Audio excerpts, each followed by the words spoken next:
Hello friends, good morning everybody. मैं हूं उज्ज्वल और आप देख रहे हैं हॉट स्टार मैथ्स के 5G नेटवर्क।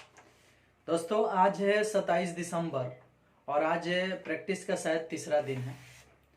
देखिएगा, आज हम व्हाट्सएप पे जो भी प्रैक्टिस के लिए पेपर डाले थे उसमें आज भी 12 क्वेश्चन है, 5 गो ऑब्जेक्टिव है, 5 गो 2 नंबरिया है और 2 गो 5 नंबरिया है। इस क्वेश्चन में हम जो भी क्वेश्चन दिए हैं इस पेपर में उसको आज हम सॉल्व करेंगे और आपको जो भी प्रॉब्लम हो यहाँ से मिलाइएगा और आंसर जितना भी है आप अपने बनाए हैं जो भी प्रैक्टिस किए हैं उससे मिलाइएगा। यदि सही आए तो मुझे जरूर बताइएगा कि आपका कितना नंबर का सही है, कितना नंबर गलत है। ठीक है, और प्रैक्टिस करते रहिए, सीखते रहिए। देखिए, तो क्वेश्चन नंबर फर्स्ट है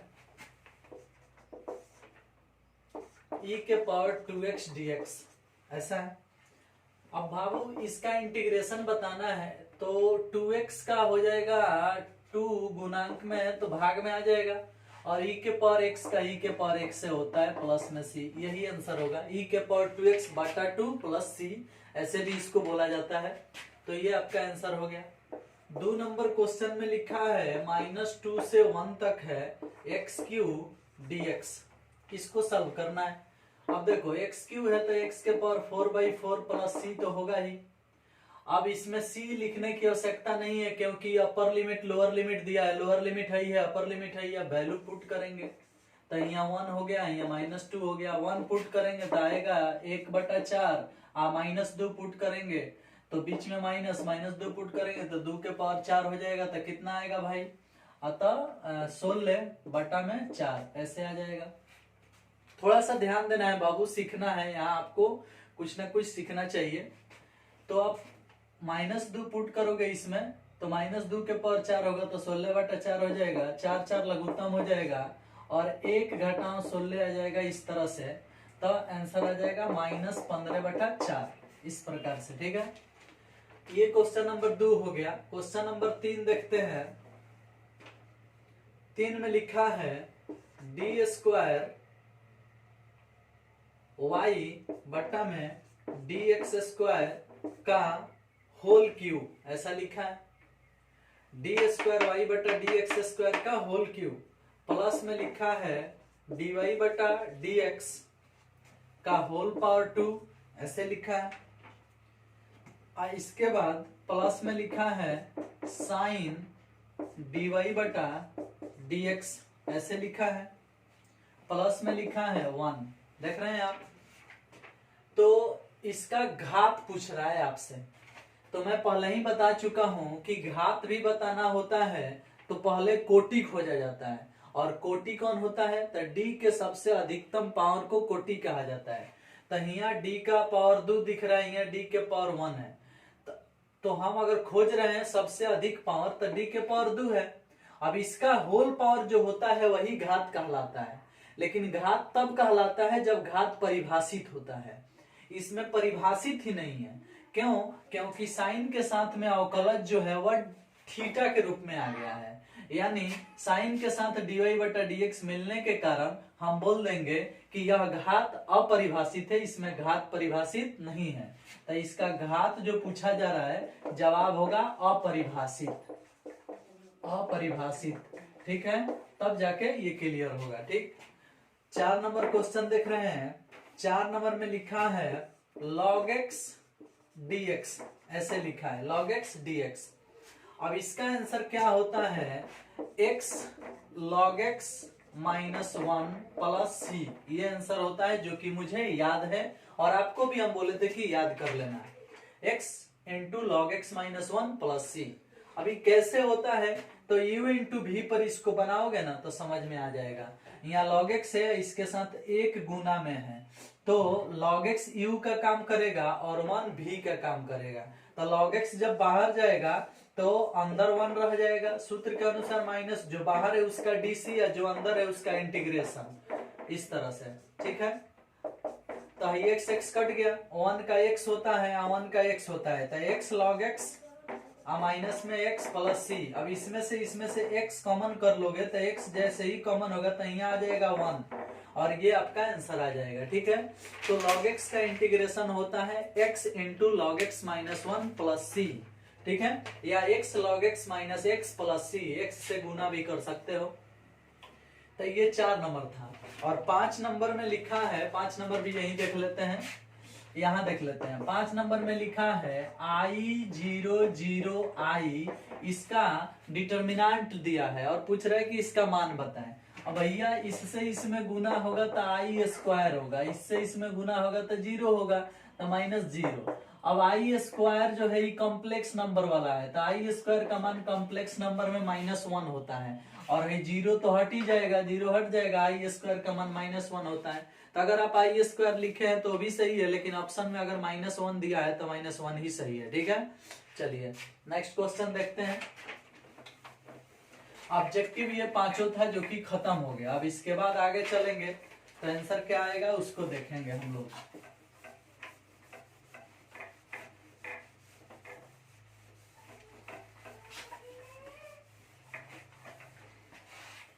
देखिए तो क्वेश्चन नंबर 6 में पूछा जा रहा है y equal to cos inverse sine x. पूछा जा रहा है कि इसका dy बटा dx निकालो। देखो जी, इस क्वेश्चन को यदि आप खुद से सॉल्व कर रहे हो तो बहुत लोग इसको चैन रूल पर तोड़ा होगा, बहुत लोग कॉस इनवर्स का फॉर्मूला भी लगाया होगा, लेकिन ऐसे इसको बनाओगे तो थोड़ा टफ हो जाएगा। हम जैसे बोल रहे हैं वैसे बनाओ। साइन यहाँ कॉस है तो साइन को क्या करो कि कॉस के रूप में बदल लो। कैसे बदलेंगे भाई? अतः कॉस इनवर्स साइन को लिख दो कॉस 90 डिग्री माइनस थीटा। ऐसे कॉस 90 माइनस थीटा बराबर साइन थीटा आ जाएगा। कॉस कॉस हट जाएगा तो y इक्वल टू बच जाएगा कौन सी, π/2 माइनस एक्स। तो इस दोनों को हटा देते हैं प्रॉपर्टी के आधार पर। ठीक है, अब भाई जो बच गया इसका ही तो डीसी करना है, differentiate with respect to x. y का डीसी dy बटा dx, और π/2 अचर राशि है तो डीसी 0 माइनस एक्स का डीसी -1, और इस प्रकार से आपका आंसर हो गया -1। ठीक है, चलिए तो ये 2 नंबरिया प्रश्न था जो कि बन गया, आप देख सकते हो। अब आइए इसके बाद वाले प्रश्न को देखते हैं कि वो कैसे बनेगा। ठीक, 6 के बाद हम देख लेते हैं 7 नंबर क्वेश्चन।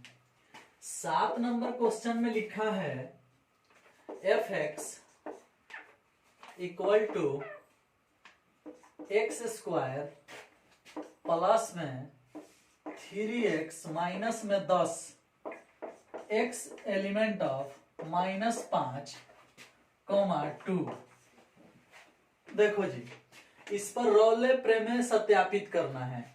तो रॉले प्रमेय सत्यापित करना है तो पहले तो हम डीसी करेंगे भैया, तो डीसी कर देते हैं। तो डीसी करने से एक्स स्क्वायर का डीसी 2x हो गया, 3x का डीसी 3 हो गया। इसको समीकरण फर्स्ट बोल देते हैं, 10 का डीसी 0 हो गया, तो डिफरेंशिएशन हो गया।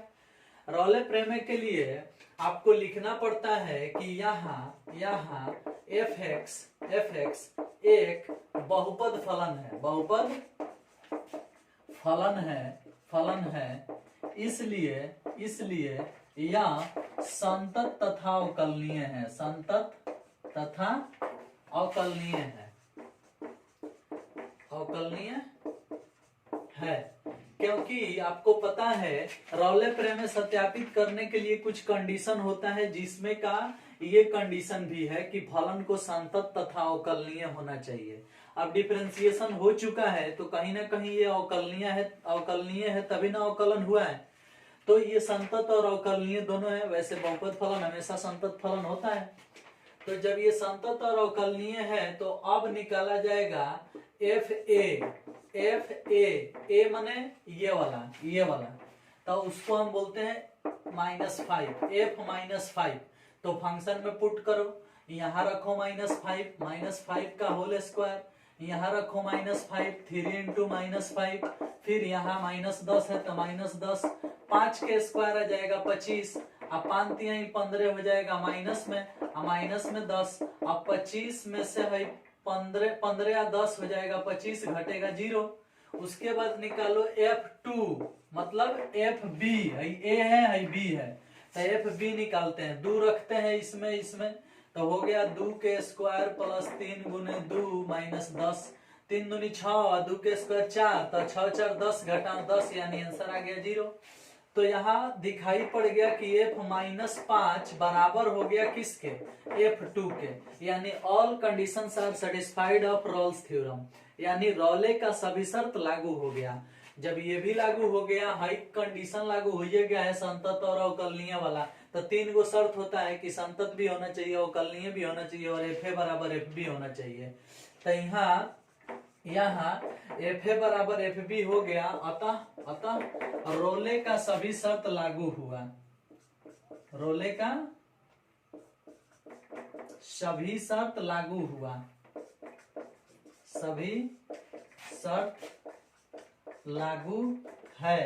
तो जब सभी शर्त लागू है तो रोले प्रमेय से, रोले के प्रमेय से बाय द रोल्स थ्योरम क्या करेंगे भाई, अतः इसको हम मतलब एफ डैश सी बराबर 0 लेते हैं, एफ डैश सी बराबर 0, मतलब एफ डैश एक्स के स्थान पर है, जो x है इसके स्थान पर c लिखना है, यानी जहां x है वहां c लिखना है और बराबर में 0 लेना है। तो यहाँ ले लेते हैं, देख लो यहाँ c रखते हैं तो हो जाएगा 2c + 3 बराबर में 0, तो 2c बराबर 3 उधर जाएगा तो -3, तो c = -3/2 ऐसा आ जाएगा, -3/2। अब बताओ कि जो c का मान हमारा -3/2 आया है, क्या वह -5 और 2 के बीच में नहीं पड़ता है, पड़ता है। तो जब ये उसके बीच में पड़ गया, -5 से 2 के बीच में, अतः रोले प्रमेय सत्यापित हुआ, रोले प्रमेय सत्यापित है, सत्यापित है। ठीक है, अगर आप नहीं पढ़े हो तो इसको देख लो, हम हालांकि YouTube पर पढ़ा चुके हैं, बता चुके हैं अपने वीडियो में रोले प्रमेय के बारे में, वहां और भी क्वेश्चन बनाए हैं तो उसको खोज के देख सकते हो। ये प्रैक्टिस चल रहा है तो हम तो सिर्फ क्वेश्चन ही ना बनाएंगे, तो ये प्रैक्टिस का दौर है, सिर्फ प्रैक्टिस चलेगा। इसमें क्वेश्चन बन चुका है, 2 नंबर में आपके एग्जाम में आ सकता है, वैसे हर साल आता है, बहुत माने अच्छा क्वेश्चन है, कई बार आया है, हर साल नहीं आता है लेकिन कई बार आया है, आ सकता है।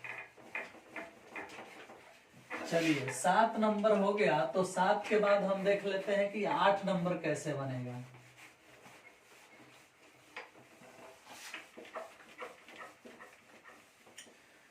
देखो जी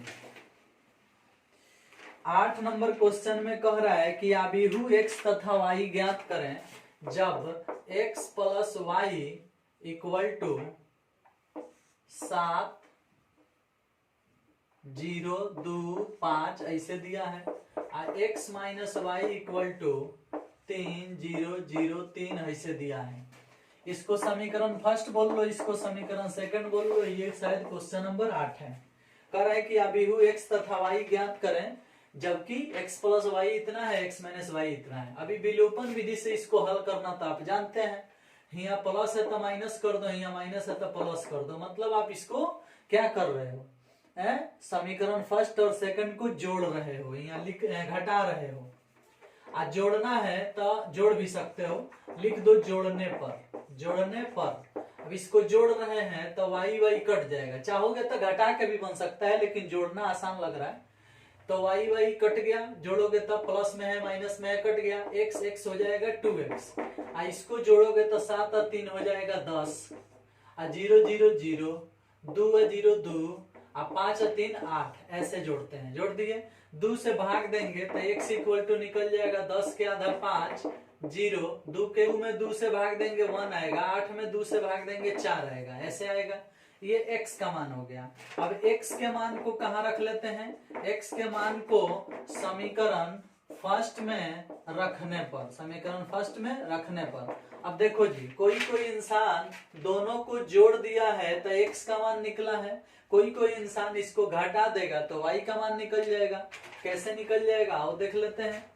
तो हम माने घटा के जो बनाएगा वो अपना घटा के भी निकाल सकता है, जो जोड़ के बनाएगा वो जोड़ के भी निकाल सकता है। मतलब एक बार जोड़ देने से मिल जाता है x का मान, एक बार घटा देने से मिल जाता है y का मान। लेकिन हम घटाने नहीं जा रहे हैं, हम क्या कर रहे हैं कि x के मान जो आया है इसको फर्स्ट में रख रहे हैं। तो फर्स्ट है ये ना, तो x के स्थान पर हम इसको रखेंगे 5 0 1 4 ऐसे, अब बीच में प्लस है तो प्लस देंगे, y है तो y देंगे, और 7 0 2 5 इधर लिखेंगे, इसको उधर भेज के घटा देंगे तो y निकल जाएगा। यानी y बराबर प्राप्त होगा 7 0 2 5, इसमें से घटा देंगे इसको ले जाके, यानी 5 0 1 4 को घटा देंगे, इसको घटा देंगे तो y का मान निकलेगा 7 में से 5 गया 2, 0 में से 0 गया 0, 2 में से 1 गया 1, 5 में से 4 गया 1, यानी y का मान है निकल जाएगा। ठीक है, तो इस प्रकार से ये क्वेश्चन भी आपका पूरा हुआ। ठीक है, मतलब बहुत लोग ऐसे भी बनाते हैं कि एक बार दोनों इक्वेशन को जोड़ देते हैं, एक बार दोनों इक्वेशन को घटा देते हैं, तो उससे भी एक्स वाई का मान निकल जाता है। लेकिन हम खाली जोड़ के एक्स का मान निकाल लिए हैं, एक्स के मान को समीकरण फर्स्ट में पुट करके हल कर दिए हैं, तो सेकंड निकल गया, यानी विलोपन विधि से हम बनाए हैं। ठीक है,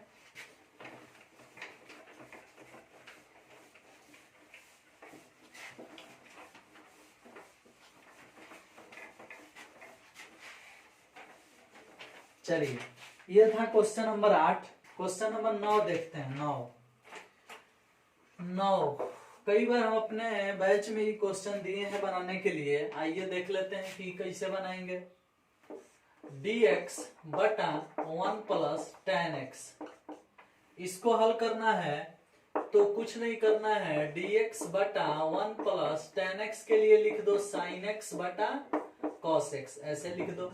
cos x से इसमें गुना होगा, यानी बटा के जोड़ होगा, तो cos x से यहाँ गुना होगा तो हो जाएगा cos x plus sin x, ऐसा। जो cos x बटा के नीचे लिखना है उसको पलट के ऊपर लिख दो, cos x इनटू में dx, ऐसे हो जाएगा।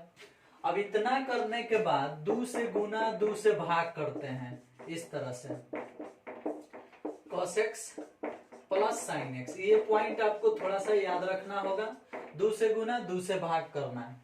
अब उसके बाद क्या करते हैं, 1/2 बाहर रहेगा, 2 cos x को लिख देते हैं cos x plus sin x, यानी ऊपर वाले को नीचे वाले के जैसा बनाते हैं, तो cos x plus sin x लिख दिए तो नीचे वाले के जैसा हो गया। लेकिन एक बार और लिखना पड़ेगा cos x minus sin x, ऐसा क्यों करना पड़ेगा, क्योंकि cos जोड़ने से 2 cos आ जाएगा, sin प्लस में sin माइनस में कट जाएगा, बटा के नीचे कौन सी है, अतः cos x प्लस में sin x, ये वाला चीज लिख देते हैं dx में। ठीक है, अब हम क्या करते हैं, तनिक ध्यान देना, अब हम क्या करते हैं, इसके नीचे इसको ले जाते हैं और इसके नीचे इसको ले जाते हैं, 2 जगह छीट देते हैं, 1/2 सबके लिए है, तो 1/2 यहाँ लिख देते हैं, इसके नीचे इसको लेते हैं, यानी cos x प्लस में sin x, बटा में cos x प्लस में sin x, ऐसा लिख देते हैं, dx लिख देते हैं, बीच में प्लस दे देते हैं, प्लस है तो प्लस दे देते हैं,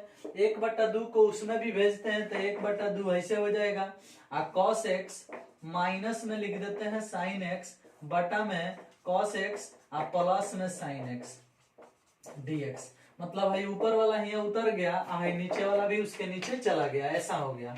अब क्या होगा कि हाई कट जाएगा, कट गया तो 1 का इंटीग्रेशन x होगा, तो 1/2 बाहर है, इंटू में x मिल गया, इसका इंटीग्रेशन, हाई 1/2 बाहर उतर गया, नीचे वाले का dc ऊपर वाला है, साइन का dc cos, cos का dc माइनस साइन, तो जब नीचे वाला का dc ऊपर वाला होता है तो log नीचे वाला प्लस c होता है, यानी cos x प्लस में sin x, इस प्रकार से होगा, प्लस में c, यही आपका आंसर हो जाएगा। ठीक है, तो ये हो गया आपका क्वेश्चन नंबर 9, 2 नंबरिया में है, ये भी सॉल्व हो गया। ठीक है, आइए नेक्स्ट, चलिए जी, क्वेश्चन नंबर 10 में लिखा है tan inverse 2x plus tan inverse 3x बराबर π/4।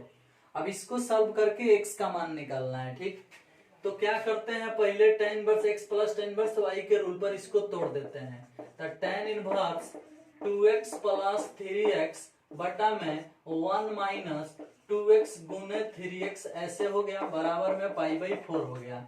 अब tan इनवर्स को इधर से उधर भेज देते हैं, तो 2 और 3 ऊपर वाला हो गया 5x, 1 माइनस 2x 3x गुना होगा तो 6x स्क्वायर, और tan इनवर्स इधर से उधर जाएगा तो हो जाएगा tan π/4, ऐसे हो जाएगा। ठीक है, अब भाई हो गया 5x बटा में 1 माइनस 6x स्क्वायर, और tan 45 का मान 1 होता है 1, तिरछा तिरछी गुना करेंगे तो 1 माइनस 6x स्क्वायर बराबर हो जाएगा 5x, इसको बराबर के उधर भेजेंगे तो 6x स्क्वायर प्लस में 5x, और 1 उधर जाएगा -1 बराबर में 0। अब इसका फैक्टर तोड़ते हैं, तो बहुत लोग इसका गलती है फैक्टर तोड़ देता है। बहुत लोग क्या करता है कि 5x को 3x प्लस 2x में तोड़ देता है। तो 3x प्लस 2x से 5x तो आ जाएगा, लेकिन 3 दूना 6, -6 नहीं होगा, +6 होगा, जबकि यहाँ -6 चाहिए। तो इसका फैक्टर 3 2 में नहीं टूटेगा, इसका फैक्टर टूटेगा +6x -x में। 6 एकम 6 हुआ, 6 में से 1 गया 5, -1 बराबर 0। अब इसमें से कॉमन हो जाएगा 6x, तो बचेगा x माइनस x प्लस 1।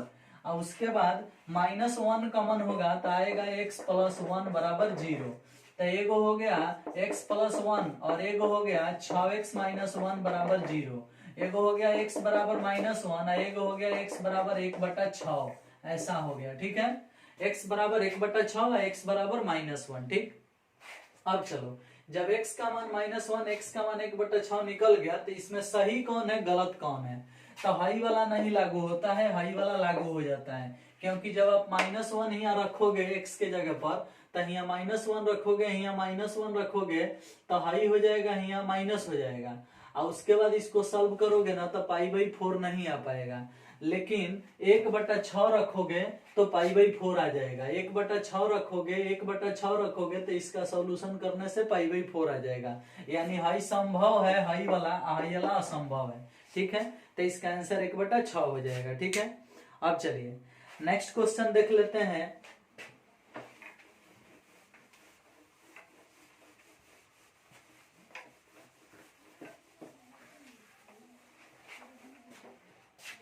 इसके बाद क्वेश्चन है 11 नंबर। 11 नंबर में है, ये 5 नंबर यह प्रश्न है, कई बार एग्जाम में पूछ चुका है। अभी जो 10 नंबर आप बनाए हैं सब तो इम्पोर्टेंट है, जितना चल रहा है प्रैक्टिस इम्पोर्टेंट क्वेश्चन का ही चल रहा है। 0 से लेके π/4 log 1 प्लस 10x, ये क्वेश्चन आपके एग्जाम में पूछ चुका है 5 नंबर में। अब इसको हल करना है, तो देख लो ये जितना आया है इसमें प्रॉपर्टी लागू करो, जहां जहां x है वहां π/4 माइनस x करो।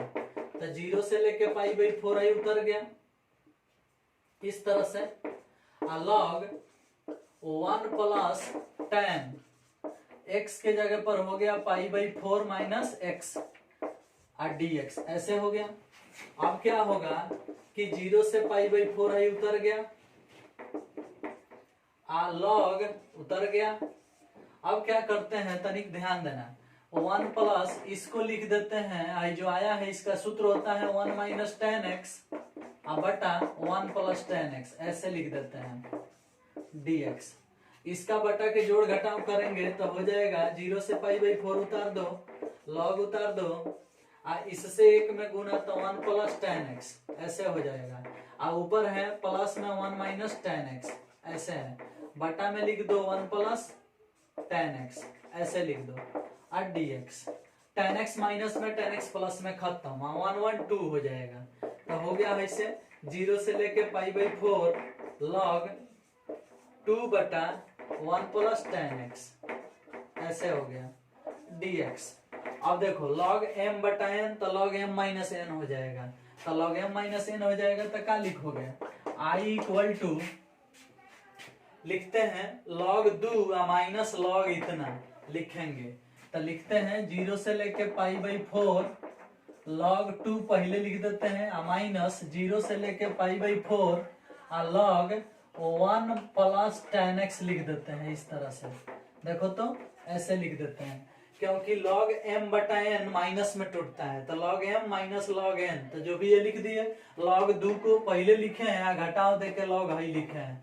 अब क्या हो गया कि इसको मान लेते हैं समीकरण सेकंड, समीकरण फर्स्ट प्लस सेकंड दोनों को जोड़ते हैं, तो i और i मिलके हो जाएगा 2i, ऐसे। i फर्स्ट समीकरण है, इसको जोड़ते हैं तो i और i मिलके हो जाएगा 2i। और उसके बाद इसको और इसको जोड़ोगे तो हाई जितना है उतना ही हाइयो है, लेकिन हाई वाला माइनस में है, हाई वाला प्लस में है, तो ये दोनों कट जाएगा, बच गया खाली हाई। कौन सी, तो 0 से π/4 log 2 dx, ऐसा बच गया, ठीक है, ऐसा बच गया, ठीक है। अब क्या करेंगे कि log 2 अचर राशि है, बाहर हो जाएगा, यहाँ बच गया 1 का इंटीग्रेशन x, यानी 2i बाहर रहेगा, log 2 भी बाहर हो गया इधर, यहाँ बच गया x, क्योंकि 1 बचेगा, आई जब log 2 बाहर होगा तो 1 बचेगा, 1 का इंटीग्रेशन x, अपर लिमिट हो गया π/4 नीचे 0। अब भाई 2 आई इधर रह जाएगा, log 2 भी यहाँ उतर जाएगा, x के जगह पर जब π/4 रखोगे, 0 रखोगे तो 0 हट गया, खाली π/4 दिखाई देगा, ऐसे π/4। अब 2 जाके 4 में गुना हो जाएगा तो आंसर होगा π/8 log 2, π/8 log 2। समझ में आया? तो ये है आंसर। आपके एग्जाम में 5 नंबर में ये पूछ चुका है और फिर पूछ सकता है, इसलिए इस क्वेश्चन को दिया गया। ठीक है, चलिए एक आखिरी क्वेश्चन और देख लेते हैं जो 5 नंबर वाला है।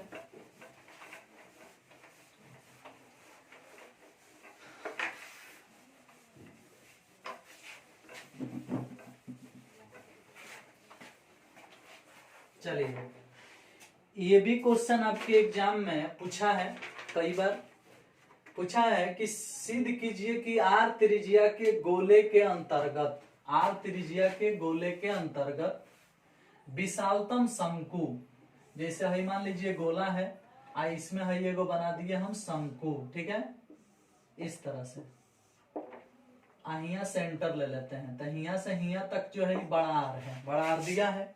करे कि आर त्रिज्या के गोले के अंतर्गत, आर त्रिज्या के गोले के अंतर्गत विशालतम शंकु का आयतन, विशालतम शंकु का आयतन। ठीक है, विशालतम शंकु का आयतन गोले के आयतन का 8/27 होता है, सिद्ध करना है। अब देखो जी, जो गोला है उसकी त्रिज्या आर है, लेकिन जो शंकु है, शंकु जो बनाया गया है उसकी त्रिज्या छोटा आर है। शंकु की हाइट यहाँ से लेके यहाँ तक को हम h मान लेते हैं। आप ही सोचो, उसको क्या मान लेते हैं? h मान लेते हैं। तो अगर हम पूछेंगे कि यहाँ से लेके यहाँ तक कौन सी है, तो अगर हाई आर है, हाई सेंटर है गोला का, तो हाइयो आर हुआ, आर हुआ। तो अगर हम पूछेंगे कि h बराबर क्या लिख सकते हो, अगर इसको x मान लिया जाए तो लिख सकते हो r+x, ऐसे लिख सकते हो। देखो तो यहाँ से यहाँ तक अगर h है तो h का मान लिख सकते हो r+x, लिख सकते हो। हाई r है, हाई बड़ा r है, यानी हम लिख दे रहे हैं, अगर सेंटर को O मान लेते हैं, इसको A मान लेते हैं, इसको B मान लेते हैं, इसको C मान लेते हैं, इसको P मान लेते हैं, तो सारा चीज क्लियर हो जाएगा। यहाँ साफ साफ दिखाई पड़ रहा है कि माना शंकु की त्रिज्या, शंकु की त्रिज्या r है, ऊंचाई h है, ऊंचाई h है, तथा OB बराबर x है, OB बराबर x है। त्रिज्या हम r मान ही चुके हैं, त्रिज्या r मान ही चुके हैं, ऊंचाई h मान ही चुके हैं, OB बराबर x है, इसलिए h बराबर r+x, जहां r बड़ा R गोले का त्रिज्या है, गोले का त्रिज्या है, दिया है। देखो आपके प्रश्न में पहले से बड़ा R दिया है, तो जो दिया रहता है वो कांस्टेंट होता है। ठीक है, तो बड़ा R पहले से दिया है और हम h को और r को खुद से माने हैं। देख लो, h को, ऊंचाई h को और r को हम खुद से माने हैं और OB को भी माने हैं, तो h बराबर r+x होगा ही, क्योंकि हाई जो सेंटर है ये गोला का सेंटर है, हाई जो सेंटर है ये शंकु का सेंटर है। ठीक है, अब थोड़ा सा ध्यान देना है, प्रश्न में कह रहा है कि r त्रिज्या के गोले के अंतर्गत विशालतम शंकु का आयतन, शंकु का आयतन, विशालतम शंकु, जिसको भी विशालतम बोलेगा उसका सूत्र लिखा जाएगा। विशालतम शंकु का आयतन मतलब शंकु का आयतन विशालतम है, तो हम शंकु का आयतन लिखेंगे, शंकु का आयतन। शंकु के आयतन का सूत्र क्या होता है भाई? शंकु का आयतन V बराबर, सूत्र क्या होता है याद तो होगा ही आपको। शंकु के आयतन का सूत्र होता है 1/3 πr²h, ये होता है। अब सोचो जी, V बराबर 1/3 पाई, ठीक है, r² की बात है, तो हाई जो r है, हाई वाला ये r है, ये है यहाँ वाला, यहाँ 90 डिग्री का कोण है, तो जब आर स्क्वायर की बात होगी तो बड़ा R square minus x square बोल सकते हो बड़ी आसानी से। बड़ा R square minus x square ऐसे बोल सकते हो, कोई दिक्कत नहीं है, क्योंकि आर स्क्वायर जैसे इस त्रिभुज में देखोगे, इस त्रिभुज में तो हाई है आधार, आर स्क्वायर बराबर बड़ा R square minus x square लिखा जा सकता है। तो आर स्क्वायर के लिए हम लिख दिए, और एच यहाँ से लेके यहाँ तक, तो एच बराबर आर प्लस एक्स, तो यहाँ लिख देते हैं आर प्लस एक्स ऐसे। अब चलो, अब इसका हम डीसी करेंगे तो कैसे डीसी करेंगे भाई, आइए देखते हैं। Differentiate with respect to x, DC करते हैं तो v का डीसी dv बटा dx हो जाएगा ऐसे, देख लो dv बटा dx, और 1/3 पाई है तो पाई लिख देते हैं। इसका डीसी होगा तो आर स्क्वायर अचर राशि है, जो बुक में जो प्रश्न में पहले से दिया रहता है, इस प्रश्न में आर त्रिज्या दिया गया है पहले से, तो ये वाला अचर होगा। तो है 1/3 पाई अचर है, बाहर हो गया, आर स्क्वायर भी अचर है, तो इसका डीसी 0 हो जाएगा, एक्स स्क्वायर का डीसी 2x होगा माइनस 2x ऐसे। तो जब इसका डीसी हुआ, भाई बाहर कर लेते हैं, बाहर है तो बाहर है, इसका डीसी हई हुआ तो हई वाला बेचारा चुपचाप ऐसे उतर जाएगा। अब प्लस जब इसका डीसी होगा, हई वाला इसका डीसी होगा, तो r प्लस एक्स में r अचर राशि है, डीसी 0, x का डीसी 1 होगा, तो इसका डीसी 1 होगा, तो हाई वाला चुपचाप R square minus x square चुपचाप ऐसे उतर जाएगा, देख रहे हो। अब चलो क्या करते हैं कि पहले से दिया है कि गोला शंकु का आयतन विशालतम है, शंकु का आयतन विशालतम है, शंकु का आयतन विशालतम है, तो इसके लिए हम ऐसे लिखते हैं, फॉर मैक्सिमा और मिनिमा, मैक्सिमा और मिनिमा जो डीसी आया रहता है उसको 0 के बराबर लिया जाता है, यानी dv बटा dx बराबर 0। तो टोटल को 0 के बराबर जब लोगे तो हाई गुना में है 0 में चला जाएगा, हाई बच गया, तो इसको हल करते हैं। हल करेंगे तो इससे इसमें गुना करा दें, या इसमें से कॉमन कर सकते हो r प्लस एक्स, देखो तो r प्लस एक्स कॉमन हो गया तो बच गया कौन सी माइनस 2x, इसमें से r प्लस एक्स कॉमन होगा तो बच जाएगा r माइनस एक्स, कैसे बचेगा, अतः ए स्क्वायर माइनस बी स्क्वायर में a प्लस बी कॉमन, तो a माइनस बी है ना बचेगा, तो ये कॉमन हो गया, बराबर में कौन सी 0। अब माइनस 2x और माइनस एक्स मिलकर माइनस 3x हो जाएगा, हाई वाला भी 0 के नीचे चला जाएगा, तो 0 के नीचे चला जाएगा, तब बचेगा r माइनस 3x, देखो तो माइनस 2x माइनस एक्स मिलके माइनस 3x हो गया, r पहले से है तो r माइनस 3x बराबर 0, हाइयो वाला भेज दिए 0 के नीचे, तो 0 के नीचे भेज दिए, तो यहाँ बच गया इस तरह से, देखिएगा थोड़ा सा ध्यान दीजिएगा,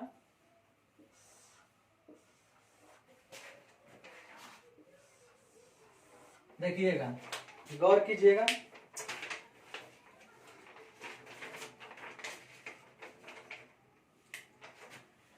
r माइनस 3x बराबर 0, तो अगर हम यहाँ से पूछेंगे कि बताइए r का मान क्या होगा, तो 3x, यानी r बराबर 3x, आप पूछेंगे x का मान क्या होगा, तो 3/r/3, x का मान होगा r/3।